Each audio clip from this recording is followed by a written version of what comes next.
Friends, welcome है आप सभी का आपके अपने उड़ान क्लासेस के अंदर। मैं प्रियंका सहन आप सभी का हार्दिक स्वागत करती हूँ। 2-4 दिन अपनी क्लासेस मिस हो गई थी, यानी कि डाल नहीं पाए थे। जो कोचिंग क्लासेस है अपनी, उसके अंदर थोड़ा टाइम टेबल सेट नहीं हो पाया है। आपकी क्लासेस रेगुलर रहने की कोशिश की जाएगी। हम बढ़ रहे थे, अपना टॉपिक की बात करते हैं। टॉपिक हमने जो टॉपिक शुरू कर रखा था वो कौन सा था? दिल्ली सल्तनत के बारे में पढ़ रहे थे हम, ठीक है। हिस्ट्री का टॉपिक जो मिडल हिस्ट्री है, पहले हमने हिस्ट्री के अंदर प्राचीन इतिहास पढ़ा था कि जो प्राचीन इतिहास है उसकी जानकारी हमें कहाँ से मिली थी। तो उसके बाद हमने एक मिडल हिस्ट्री का टॉपिक किया था, जहाँ से क्वेश्चन बहुत ज़्यादा पूछे जाने की संभावना होती है। पेपर के अंदर बहुत से अधिक क्वेश्चन आते हैं। वही टॉपिक हम यहाँ पर करने वाले हैं, पहले ही बोल दिया था मैंने ये। तो जो दिल्ली सल्तनत है वो पढ़ रहे थे हम, और दिल्ली सल्तनत के अंदर हमने सबसे पहले पढ़ा था कि जो दिल्ली सल्तनत है उस पर किसने शासन किया था? गुलाम वंश ने किया था। गुलाम वंश के कौन से राजा ने? कुतुबुद्दीन ऐबक ने गुलाम वंश की स्थापना की थी, गुलाम वंश की नींव डाली थी। कुतुबुद्दीन ऐबक के बाद हमने उसके अंदर इल्तुतमिश के बारे में पढ़ा। इल्तुतमिश के बाद रजिया सुल्तान, ठीक है, ये सब हमने पढ़ लिए थे किसके अंदर? गुलाम वंश के अंदर। अब गुलाम वंश के अंदर रजिया सुल्तान की जो हत्या है वो हो गई थी 1240 के अंदर, कैथल के अंदर उसकी हत्या हो गई थी। उसके बाद अगला जो शासक आएगा गुलाम वंश का, वो कौन सा शासक रहेगा? लिखिएगा बैराम शाह। कौन आएंगे आगे? बैराम शाह आएंगे भाई। 1240 के अंदर गुलाम वंश के जो शासक रहेंगे वो कौन रहेंगे? बैराम शाह। लिखिएगा बैराम शाह, बैराम शाह, ठीक है। जो ये बैराम शाह है ये गद्दी पर कब बैठते हैं? 1240 में, और कब तक रहते हैं? 1242 तक, ठीक है। जो बैराम शाह है 1240 से 1242 तक रहते हैं। अब ये जो बैराम शाह है ये एक अयोग्य शासक है, नामात्र राजा था, तो इसने इतना कुछ किया नहीं, और ना ही इनके बारे में इतना पूछा जाता है। बाकी हमें हालांकि याद रखने होंगे, क्योंकि आजकल एग्जाम में क्रम के अनुसार क्वेश्चन पूछे जाते हैं, ठीक है। जो क्रम के अनुसार मतलब कहते हैं दिल्ली सल्तनत पर क्रम वाइज लगाइए किन किन शासकों ने राज किया था। इस प्रकार से क्वेश्चन पूछ लेता है क्रम के अनुसार, इसलिए भी याद होना चाहिए कि 1240 के अंदर कौन आया था? बैराम शाह आया था, ठीक है। और ये 1242 तक रहा था। तो ये क्या था? एक अयोग्य राजा था भाई। क्या था? ये अयोग्य शासक था, ठीक है। इसके काल में, इसके शासन काल के अंदर क्या होता है? 1241 में, लिखिएगा 1241 के अंदर मंगोलों के द्वारा क्या किया जाता है? यहाँ पर आक्रमण किया जाता है लाहौर के अंदर, ठीक है। 1241 में मंगोलों द्वारा आक्रमण किया जाता है। अभी कहाँ पर आक्रमण किया जाता है? ये लाहौर के अंदर, ठीक है। तो पूछ लिया जाए तुमसे किस शासक के टाइम पर, यानी कि मंगोलों ने आक्रमण किया था, तो था बैराम शाह। बैराम शाह के टाइम पर मंगोलों के द्वारा आक्रमण किया जाता है कहाँ पर? लाहौर के अंदर। और ये कब की बात है? 1241 की बात है, ठीक है। इसके बाद बेटा हम बात करते हैं आगे। बैराम शाह है, इसके बाद कौन आएंगे? महमूद शाह आएंगे। कौन आएंगे आगे? महमूद शाह, ठीक है, महमूद शाह। अब जो ये महमूद शाह है ये कब से कब तक रहे? 1242 के अंदर। कब बैठते हैं गद्दी पर? 1242 में बैठते हैं, और 1246 तक रहते हैं। ये भी एक अयोग्य शासक थे, इसने भी इतना कुछ किया नहीं, ना ही इनके बारे में एग्जाम के अंदर इतना पूछा जाता है। लेकिन हमें इतना बताना चाहिए कि इसके बाद कौन आया था? महमूद शाह आया था। 1242 से 1246 तक रहा था ये, ठीक है। इसके बाद अगर हम आगे बात करें महमूद शाह के बाद, जो महमूद शाह के बाद 1246 के अंदर आया वो कौन था? वो था नासिरुद्दीन, ठीक है। कौन था वो? नासिरुद्दीन था। इसके लिखिएगा, एक बार इसको नोट करिएगा, आगे फिर करवाती हूँ। आगे करिए नोट फटाफट से, लिख लीजिए, ठीक है। इसके बाद कौन बैठेगा? नासिरुद्दीन।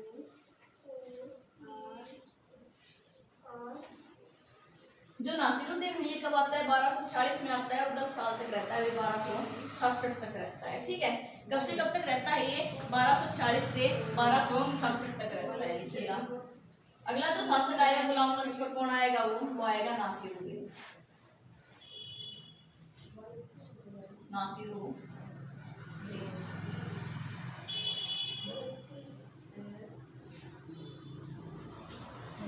नासिरुद्दीन महमूद, ठीक है। कौन आता है? नासिरुद्दीन महमूद। कब बैठते हैं ये गद्दी पर? ये आते हैं 1246 के अंदर, और कब तक रहते हैं ये? 1266 तक रहते हैं भाई, ठीक है। नासिरुद्दीन मोहम्मद कब से कब तक रहते हैं? 1246 से 1266 तक रहते हैं। कौन? नासिरुद्दीन, ठीक है। बात करते हैं नासिरुद्दीन। जो नासिरुद्दीन है इसको उपाधि दी गई थी, कौन सी? इसको उपाधि दी गई थी उल्गू खां। कौन सी दी गई थी? उल्गू खां, ठीक है। उल्गू खां की उपाधि दी गई थी नसीरुद्दीन महमूद को, और जो नसीरुद्दीन महमूद है इसको उल्गू खां की उपाधि किसने दी थी? अगर हम बात करें कि नसीरुद्दीन को उल्गू खां की उपाधि किसने दी थी, तो बलबन ने दी थी, गयासुद्दीन बलबन के द्वारा दी गई थी। किसने दी थी इसको ये उपाधि? गयासुद्दीन बलबन। ठीक है बच्चे, गयासुद्दीन बलबन, गयासुद्दीन बलबन के द्वारा उल्गू खां की उपाधि दी गई थी किसको? नसीरुद्दीन महमूद को। इसके बाद हम देखते हैं इसके अंदर जो नसीर, ये बलबन कौन था? बलबन था देखो, तो उसने इल्तुतमिश ने हमने पढ़ा था इल्तुतमिश के बारे में, उसने एक चहलगानी बनाई थी जिसके अंदर 40 गुलाम सरदारों का समूह बनाया गया था, तो उसी के अंदर था कौन? एक बलबन, ठीक है। तो इस बलबन ने किसको क्या दी थी? उल्गू खां की उपाधि दी थी। इसके बाद हम बात करते हैं कि जो नसीरुद्दीन है इसके साथ किसके साथ शादी की थी इसने? तो बलबन की बेटी के साथ इसने शादी की थी, ठीक है। देखिएगा नसीरुद्दीन महमूद की जो शादी थी वो किसके साथ हुई थी? वो हुई थी बलबन की बेटी के साथ। बलबन की बेटी के साथ इसने क्या की थी? शादी की थी। इसके बाद अगर हम बात करें आगे, जो नसीरुद्दीन महमूद है ये कुरान बेचकर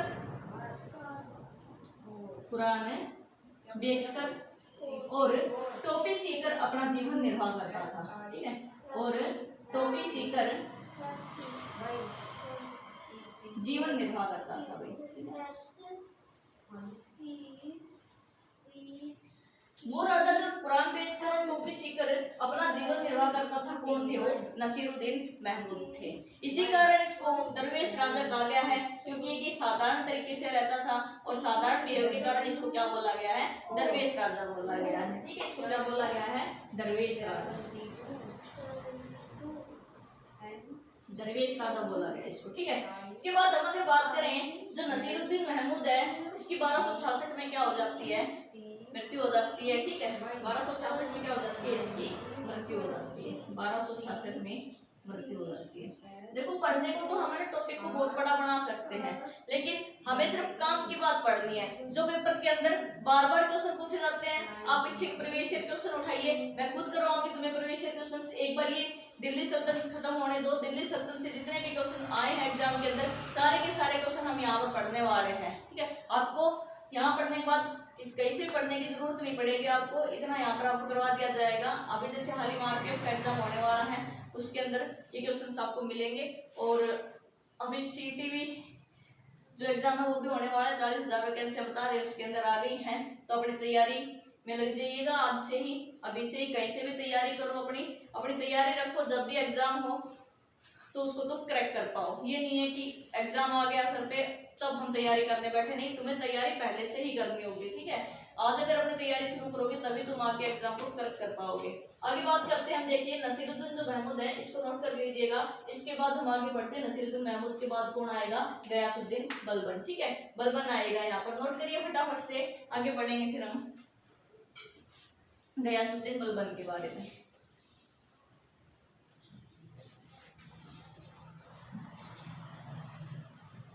गयासुद्दीन बलबन 1266 में कौन आता है?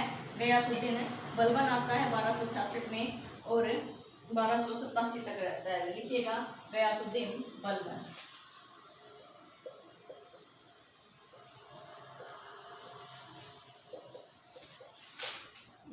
ये कब से कब तक रहते हैं? 1266 से 1287 तक रहते हैं, ठीक है।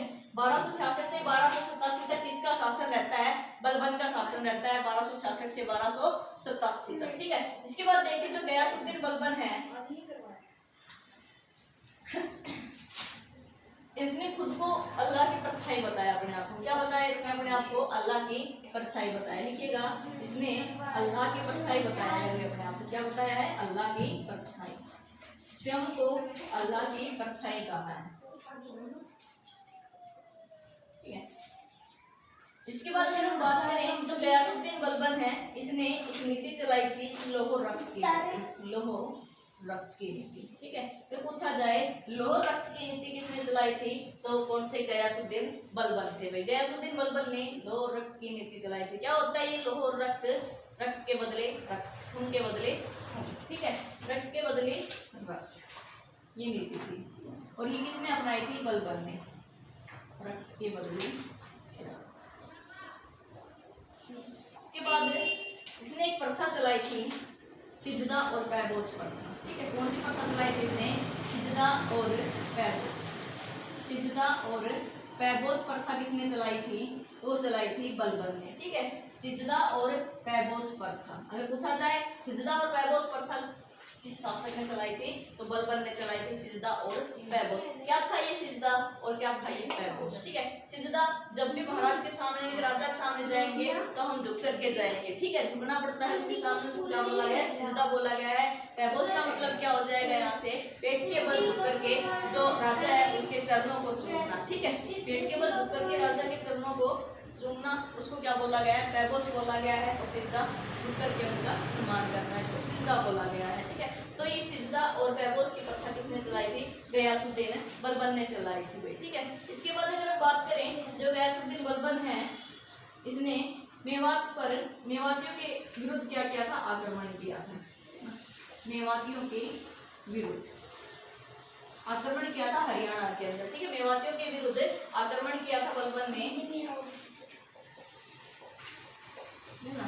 तो मेवातियों के विरुद्ध आक्रमण किया था किसने? बलबन ने। ये नोट करिए फटाफट से। इसके बाद आगे करते हैं हम, जल्दी से करिए नोट इसको।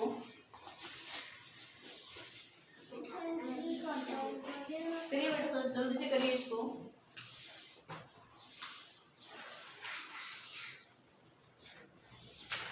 लिखिएगा इसमें आगे।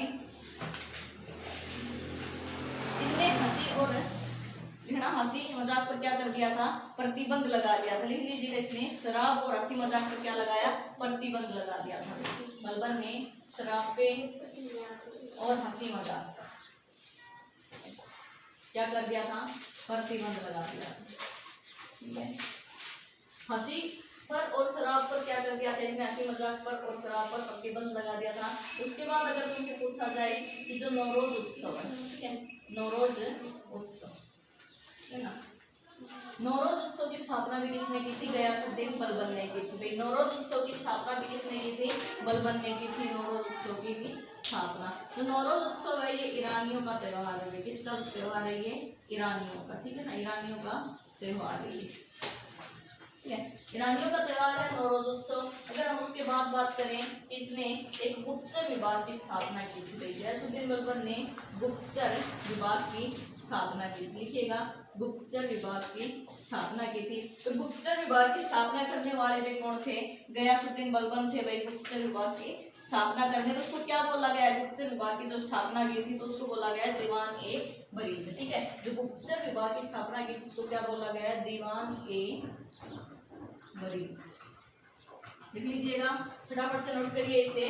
शराब और हंसी मजाक पर प्रतिबंध लगा दिया था। नौरोज उत्सव बलबन ने अपनाया था। ईरानियों का त्योहार था। ये गुप्तचर विभाग की स्थापना की थी दीवान ए बरीद, जिसको क्या कहा गया था? बोला गया था इसको गुप्तचर विभाग। ठीक है, तो गुप्तचर विभाग की स्थापना भी किसने की थी? गयासुद्दीन बलबन ने। लो और रट की गिनती भी किसने अपनाई थी? बलबन ने अपनाई थी। अगर आगे बात करें कि इसके दरबार में अमीर खुसरो और हसन देलवी रहते थे। भाई, ठीक है, पहली बार इसके दरबार में कौन रहे थे? लिखना, अमीर खुसरो, अमीर खुसरो और एक दहलवी थे। ठीक है, दहलवी, ये इसी के दरबार में रहते थे। भाई, अमीर खुसरो आगे भी रहेगा, लेकिन प्रथम बार किसके दरबार में रही है? अमीर खुसरो गयासुद्दीन बलबन के दरबार में रहा था। इसके बाद आगे अलाउद्दीन खिलजी आएगा, उसके दरबार में भी रहेगा अमीर खुसरो। अगर बात करें अमीर खुसरो की, अमीर खुसरो से भी काफी बार क्वेश्चन पूछे जाते हैं, बहुत बार पूछे जाते हैं। अमीर खुसरो को तोता ए हिंद कहा जाता है, वाराणसी का जनक कहा जाता है अमीर खुसरो को। ठीक है, उसके बाद अगर हम आगे बात करें गयासुद्दीन बलबन, तो गयासुद्दीन बलबन की 1287 में क्या हो जाती है? मृत्यु हो जाती है। गयासुद्दीन बलबन की क्या हो जाती है?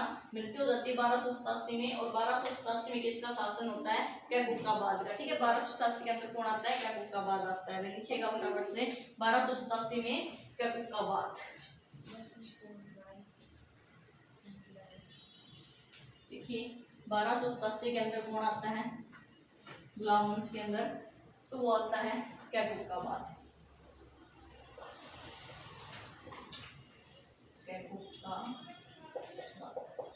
एक पॉइंट और लिख लीजिएगा उसका, जो बलबन का था उसका एक पॉइंट और लिखना बलबन वाले में, कि उसने है ना चहलगामी को समाप्त कर दिया था। भाई, इसको चहलगामी जो प्रथा थी, ये इंपॉर्टेंट पॉइंट था, रह गया था, ठीक है। चहलगानी प्रथा को क्या कर दिया था इसने, समाप्त कर दिया था। याद करो हमने पढ़ा था इल्तुतमिश के अंदर इल्तुतमिश ने क्या बनाई थी, एक चहलगानी बनाई थी जिसके अंदर 40 सरदार गुलाम सरदार थे, वो उनका समूह था, ठीक है। वो 40 साल बोला जाता है उनको कहीं कहीं पे। तो उसको समाप्त करने वाला कौन था, बलबन। शुरू किसने किया था इसको, इल्तुतमिश ने किया था। समाप्त किसने किया था, बलबन ने किया था, ठीक है। अब पढ़िए अपना कैकुकाबाद, अब पढ़ना कैकुकाबाद, ठीक है। तो कैकुकाबाद कब से कब तक रहते हैं, 1287 से 1290 तक, ठीक है। और 1290 में इनकी क्या हो जाती है, मृत्यु हो जाती है भाई। 1290 के अंदर मृत्यु हो जाती है,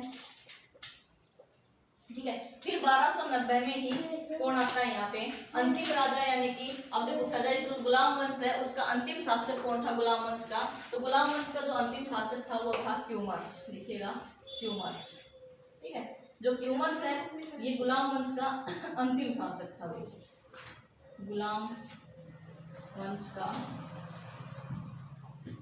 अंतिम शासक, ठीक है। पूछा जाए गुलाम वंश का अंतिम राजा कौन था, तो वो था क्यूमर्स था, ठीक है। और ये सिर्फ मात्र 40 दिन रहा था, 1290 में बड़ा, 1290 में इसकी मृत्यु हो जाती है भाई। 1290 के अंदर इसकी क्या कर दी जाती है, हत्या कर जाती है, की कर दी जाती है। हत्या कौन कर देता है इसकी, जलालुद्दीन फिरोज खिलजी, ठीक है। कौन कर देता है इसकी हत्या, 1290 के अंदर क्यूमर्स की हत्या कर देता है जलालुद्दीन फिरोज खिलजी, ठीक है। तो देखो 1290 तक क्या था अपना गुलाम वंश था।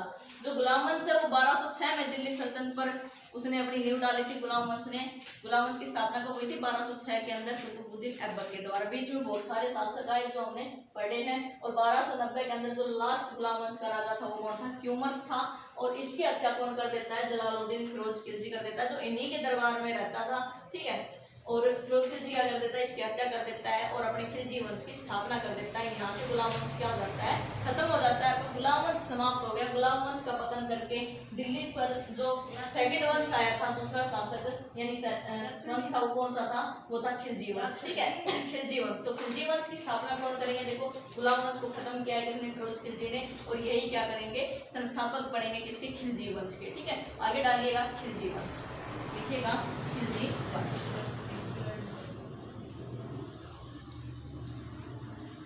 गुलाम वंश यहाँ से समाप्त हो रहा है। और अब किसका शासन चलेगा दिल्ली पर, खिलजी वंश का शासन चलेगा। भाई लिख लीजिएगा खिलजी वंश, ठीक है। खिलजी वंश रहता है 1290 से 1320 तक, ठीक है। लिखिएगा खिलजी वंश, खिलजी वंश। जो खिलजी वंश ये कब से कब तक रहता है, 1290 से 1320, ठीक है। बात करें जो खिलजी वंश है इसके संस्थापक कौन थे भाई। अभी पता है ना गुलाम वंश को किसने हराया है, फिरोज शाह खिलजी ने हराया है गुलाम वंश को, ठीक है। और फिरोज शाह खिलजी क्या करेंगे, खिलजी वंश की स्थापना करेंगे। तो लिख लीजिएगा खिलजी वंश के संस्थापक कौन थे, जलालुद्दीन फिरोज खिलजी थे। भाई लिखिएगा जो खिलजी वंश है इसके संस्थापक कौन थे, जलालुद्दीन फिरोज खिलजी।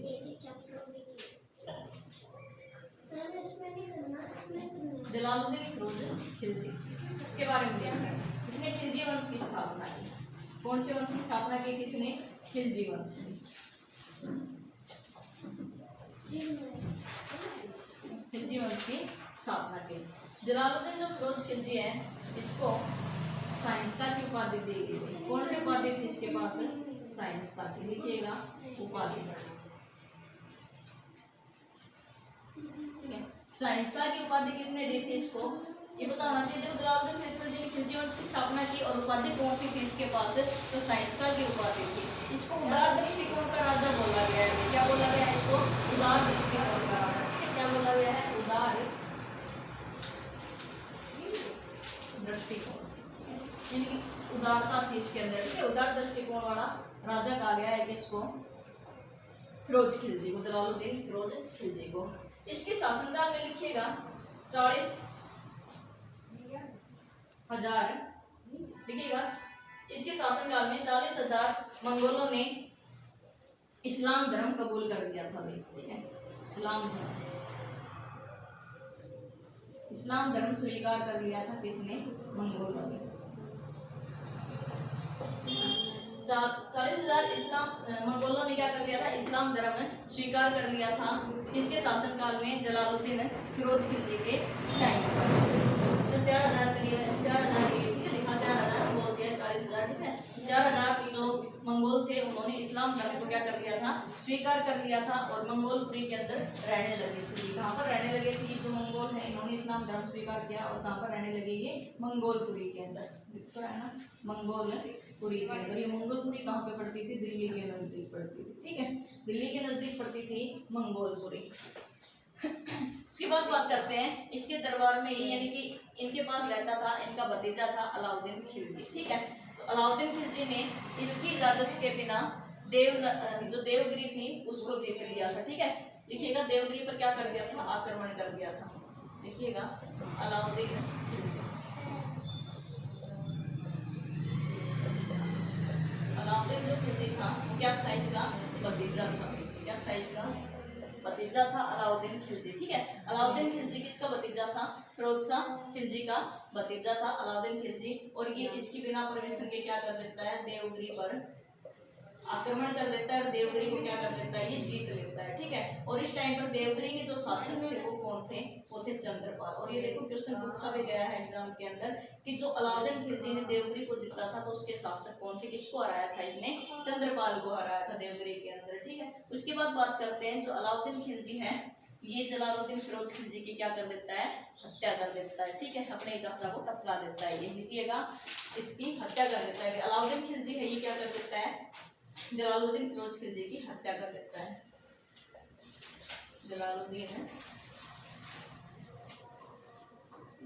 फिरोज खिलजी की हत्या कर देता है। लिख लीजिएगा, जो जलालुद्दीन फिरोज खिलजी है इसकी क्या कर देता है? ये हत्या कर देता है। कौन कर देता है? अलाउद्दीन खिलजी। और खुद गद्दी पर बैठ जाता है। ठीक है, तो 1320 के अंदर क्या हो जाती है? फिरोज शाह तुगलक की मृत्यु हो जाती है। कब होती है इसकी मृत्यु? 1320 के अंदर इसकी मृत्यु हो जाती है। और जो खिलजी वंश का सेकेंड शासक रहेगा, यानी कि दूसरा शासक रहेगा खिलजी वंश का, वो कौन रहेगा? अलाउद्दीन खिलजी। कल पढ़ेंगे हम अलाउद्दीन खिलजी के बारे में। कल खिलजी वंश को हम समाप्त कर देंगे। ठीक है, आज गुलाम वंश समाप्त हो गया है, कल खिलजी वंश समाप्त हो जाएगा और परसों खिलजी वंश के बाद कौन सा वंश आएगा? तुगलक वंश। ठीक है, जल्दी ही हम दिल्ली से कंप्लीट कर लेंगे। उसके बाद जो क्वेश्चन आंसर आए उनकी प्रैक्टिस करेंगे, फिर उसके बाद हम करेंगे। तब तक बने रहिएगा अपने उड़ान क्लासेज के साथ में। आपको वीडियो कैसी लगी?